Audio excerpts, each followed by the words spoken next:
With 6 seasons of Outlander under our belts, we can honestly say that we've gotten to know Sam Heughan's Jamie Fraser pretty well. But as with all of our favorite characters, there can never be enough details to make those characters feel more real. And Jamie is no exception, of course. From Jamie's real tartan colors to the real dunbonnet, these are the hidden details of Jamie Fraser from Outlander that everyone missed. When we first met Jamie, we found out that Jamie had been framed for murder, and he was desperately trying to find out the real offender. But given the fact that we were all a bit concerned about Katrina Balfe's well-being at the time, as she was kind of in danger, being in Fort William and all, it may have escaped you that it was revealed that it was Tobias Menzies' Blackjack Randall who had been behind it all along. Which makes Randall even more evil than we always knew he was. Not only did he flog Jamie almost to death, he had framed him for the murder in the first place. It led to Jamie being separated from his loved ones for years and his reputation in tatters. So it really is no wonder that Jamie had a deep hatred for the man long before Randall also attempted to break his soul. And to make matters even worse, Randall was ultimately the reason that Jamie's father died as well. Technically, Brian Fraser died of apoplexy. But if it hadn't been for Randall and his sadistic need for dominance, Brian never would have had to witness his son being flogged to shreds. And what ultimately caused Brian to die was his belief that he had just witnessed his son being flogged to death. Jamie didn't die, of course, but he did harbor feelings of deep guilt for years afterwards. In Jamie's eyes, it was his fault that his father had died, and I can hardly blame him. Things could have gone radically different if only he hadn't rebelled. But would he still have met Claire? Or killed his own uncle? Originally, Jamie was supposed to kill Graham McTavish's Dougal Mackenzie alone.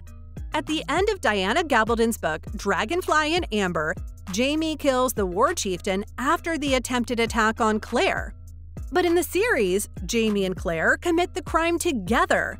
It's been revealed that they chose to make this drastic change from the books because the showrunners wanted to see the couple work as a team one last time before getting separated. And this way, they truly did carry the burden of Dougal's murder on both their shoulders. Because if there's one thing we know about Jamie, it's the fact that the guilt would have consumed him if he had been tasked to carry that on his own. So, it really makes a lot of sense that they decided to have Claire by his side during this pivotal moment in Jamie's story. It's exactly where she's supposed to be anyway. But even though the change in how Dougal was murdered was one of the first major breaks the showrunners made from the books, there are a few other details that probably escaped you if you don't know any better. For example, Jamie is wearing the complete wrong clan colors. Outlander is really good at highlighting certain aspects of important Scottish tradition, like having the characters celebrating their heritages. But there are a few things that slipped through the cracks, which is only normal when you're dealing with a show that is as big as Outlander. And if you have no clue about Scottish clan colors, you probably never would have noticed. But according to the official Clan Fraser website, Jamie should really have been wearing a green and red tartan kilt. Obviously, that's not what his kilt looks like in the series.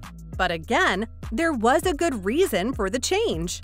Terry Drabach has admitted in an interview that Jamie's kilt doesn't match up with the clan, but they just had to make a few compromises because apparently red dye was quite expensive, especially back in the day. Which is a bit of a shame considering how much time and effort really goes into the making of an Outlander that is as historically accurate as possible. But not the worst change they could have made. Speaking of Jamie's kilt, even though it may just seem like an unconventional piece of clothing to people who aren't familiar with Scottish clothing at all, there were times when it was actually illegal for people in Scotland to wear a kilt of any kind.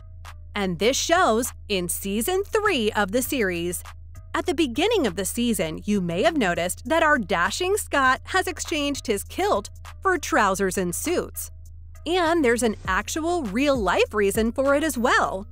In 1746, both the kilt and tartan were outlawed by the English soldiers in 1746, following the brutal fight at Culloden. It was called the Dress Act, which fell under the Act of Proscription in 1746. The main reason was because it was seen as a sign of sedition, and this was probably very true, because Jamie's kilt is definitely a celebration of his Scottish identity. And as Jamie was planning to quietly carry on some of his more adventurous, albeit illegal business, it was a very smart move of the Highlander to keep a bit of a low profile. And I can only imagine how much it must have pained the people of Scotland to live through something like that in real life. And did I mention that Huon actually has to dye his hair in order to truly look like Jamie? It's true! Huon isn't a natural redhead. He's actually a natural blonde and had to dye his hair to create that flaming red hair that he is so well known for in the books. I didn't see that one coming. It looks so good on the actor. But there was just no way that they could leave Huon's hair his natural color, with as many important storylines connecting back to Jamie's hair being flaming red. Because his character was actually inspired by a few men who were very real. Jamie's arc is loosely inspired by an actual Scottish soldier who somehow managed to survive the Battle of Culloden. Just like in the books, a group of Jacobite officers had taken refuge in a farmhouse at the side of the bloody field. They were supposed to be taken out and shot, but one of them survived because he was never shot. In the books, Jamie was the only one to survive as well, but only because John Grey's brother sent him back to his home to honor a debt. Which is just one of those details that gives me crazy goosebumps. But that's not the whole story either. Because in real life, there was also a Dunbonnet. As you probably remember, Jamie sent himself into solitary hiding after the Battle of Culloden. I mean, what else was he supposed to do, knowing the Crown definitely saw him as a traitor? Jamie ended up spending many years in the forest, and he eventually became known as the Dunbonnet to the locals, owed to them catching a glimpse of Jamie, or at least his beautiful red hair. But there really was a real James Fraser that also went by the alias the Dunbonnet. The story goes that he spent 7 years in hiding, surviving only on the locals being kind enough not to allow Jamie to starve to death. As you can see, Gabaldon took shaping Jamie Fraser into a fully fleshed-out character very seriously, and it shows. And that's all on the hidden details about Jamie Fraser from Outlander that everyone missed.